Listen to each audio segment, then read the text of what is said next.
This is KSL Sunday Edition with Deanie Wimmer. Welcome to Sunday Edition, where we focus on stories that build up, inform, and celebrate Utah families and communities. On today's show, we've got a little something for everyone.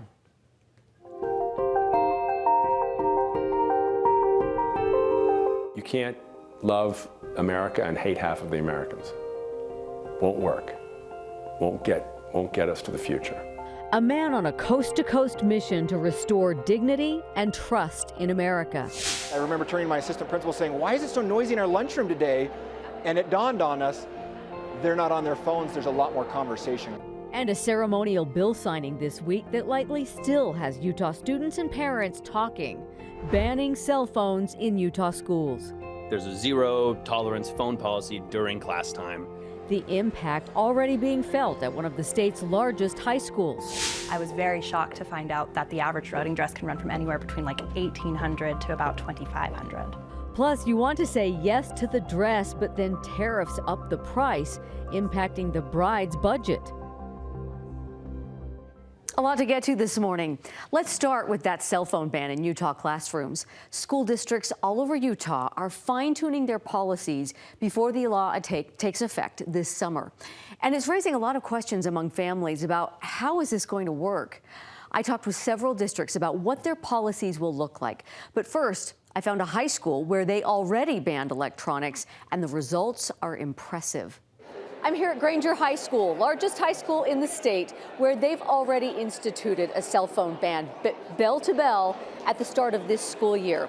I think you'll be surprised to hear how it's going, and they've even seen some unintended results.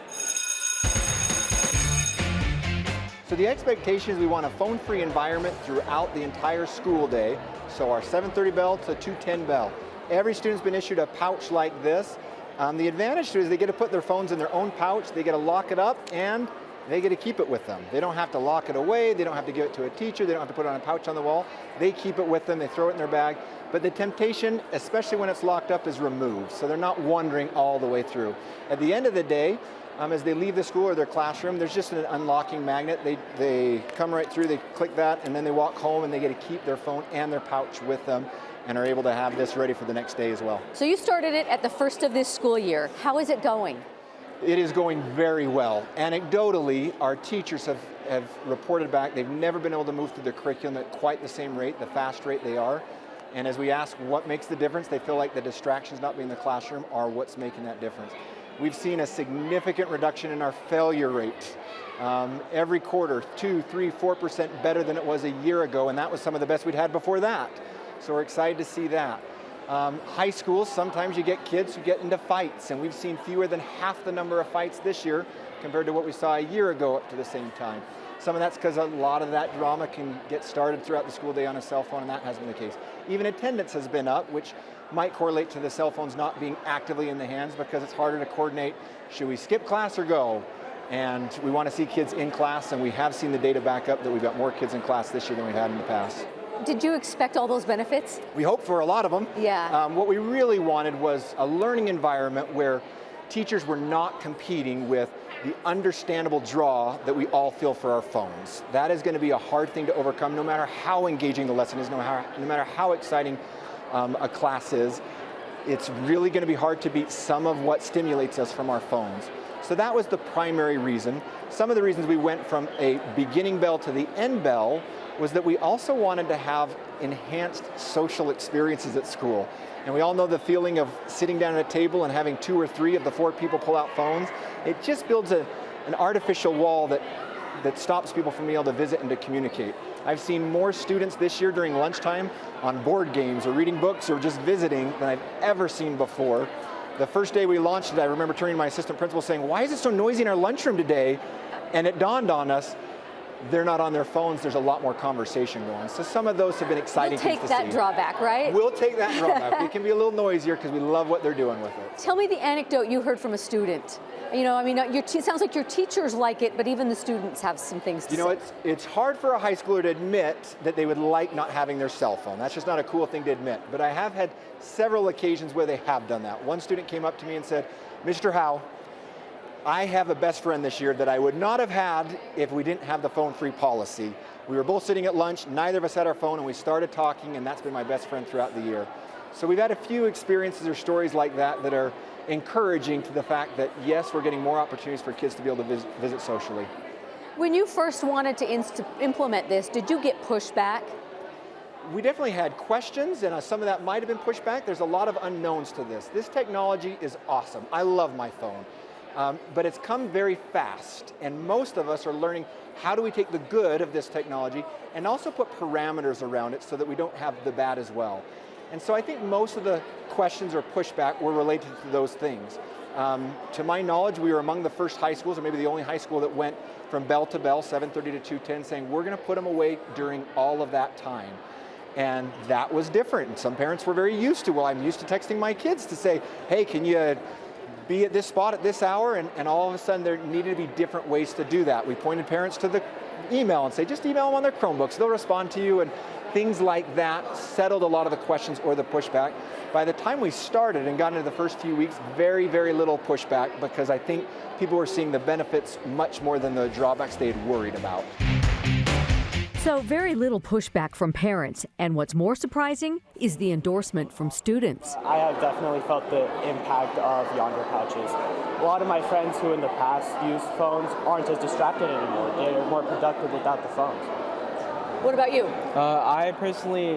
I never really used it before the pouch was implemented, but I do think it's a benefit because I've seen a lot that in most classrooms, not many kids are using it, and it helps the learning environment to be better.